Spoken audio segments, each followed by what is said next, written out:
Ada sebuah penjara sangat spesial, terletak di kutub utara. Tidak ada kamar maupun tak ada pabrik listrik. Di antara tempat tanpa penghuni ini, tak hanya makanan, bahkan pohon juga tidak ada. Siapa ingin melarikan diri hanya bisa mati. Tapi ada seorang memutuskan melarikan diri, Clemens. Dia berjalan kaki dengan jarak 14.000 km untuk kembali kampungnya. Ini bukan legendaris, tapi ini kisah yang nyata.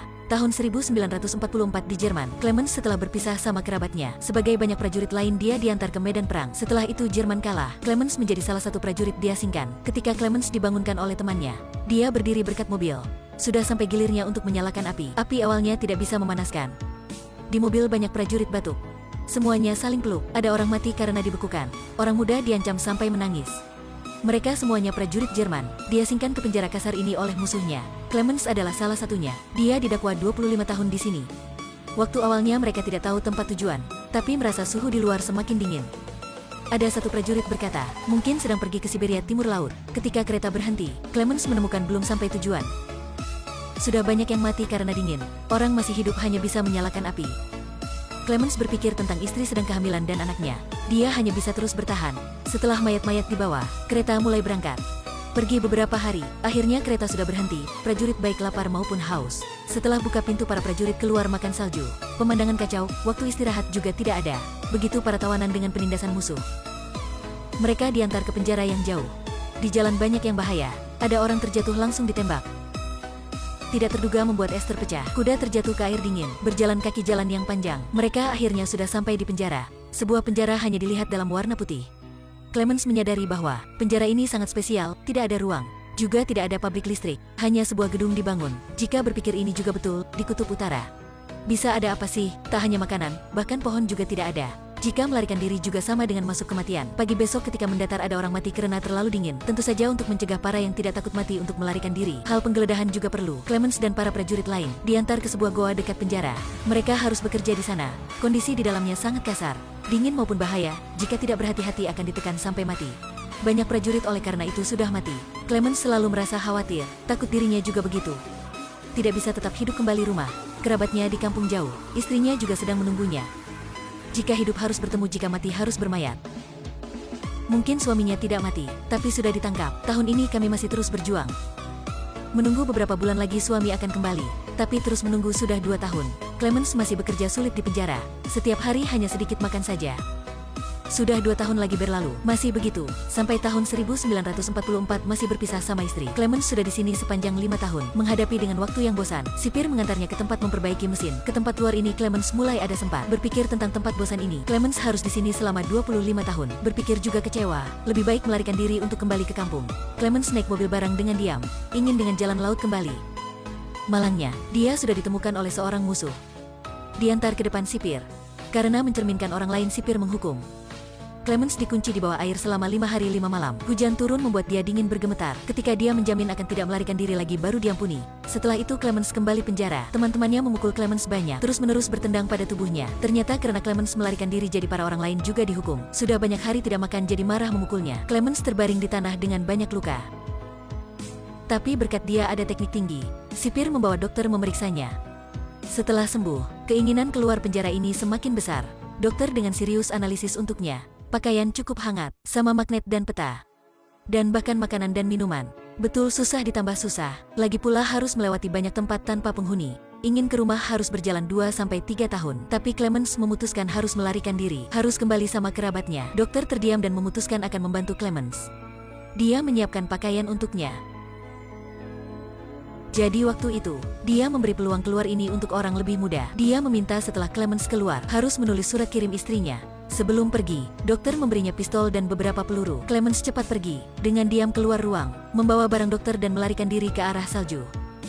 Hari berikutnya, atasan menemukan Clemens sudah melarikan diri, jadi menemui dokter. Tapi dokter sudah bunuh diri. Setelah itu dia memerintahkan bawahannya mencari Clemens. Tapi sudah mencari 5 hari, juga tidak menemukan Clemens meskipun sudah mencari di mana-mana.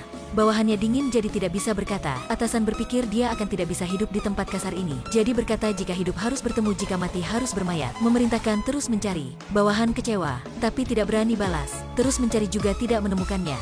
Karena Clemens dengar kata dokter, ke arah utara sampai ujung kutub utara, berputar satu putaran baru terus pergi. Clemens melihat bintang yang sendirian, melewat kawasan putih sebagai pergi di susu.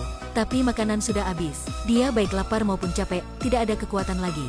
Akhirnya dia sudah mengerti kesulitan jalan ini. Dia terdengar suara anjing laut jadi segera bangkit dengan harapan. Dia memakai pistol diberikan dokter menembak anjing laut. Akhirnya Clemens juga ada makanan, bahkan menyalakan api. Dia memanaskan kaki yang hilang rasa. Tak tahu sudah lewat berapa lama. Clemens terus pergi di atas salju. Juga mungkin dia tidak bisa berangkat lagi. Ketika putus asa sebuah pohon muncul, Clemens senang berdekat. Akhirnya dia melihat pohon di tempat ini. Jika ada pohon bisa memanaskan tubuh. Ketika fajar tiba-tiba ada badai salju. Clemens tidak bisa melawan. Ditabrakan pohon jadi terjatuh. Kedua orang pemburu menyelamatkan Clemens. Clemens berbicara sama mereka tidak jelas. Ternyata kedua orang ini adalah orang pencuri emas dari Siberia. Begitu ketiganya bersama berangkat, cuaca semakin panas. Akhirnya sudah musim panas. Cahaya hangat membuat Clemens penuh dengan harap. Clemens semakin dekat rumahnya. Mereka naik perahu, memandang pemandangan dan berbicara. Tapi arus air di depan sedikit kuat. Alirannya sangat kuat membuat perahunya digoyangkan. Ada seorang terjatuh ke sungai. Clemens sangat khawatir tapi orang di perahu tidak berhenti. Dia tidak mengikuti. Orang di bawah dihanyut oleh aliran air. Kepalanya tabrak pada batu di sungai. Clemens segera melompat ke sungai, menyelamatkan pria itu.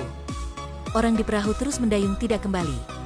Setelah sampai teping dia membuang barang Clemens ke rumah kayu sendiri.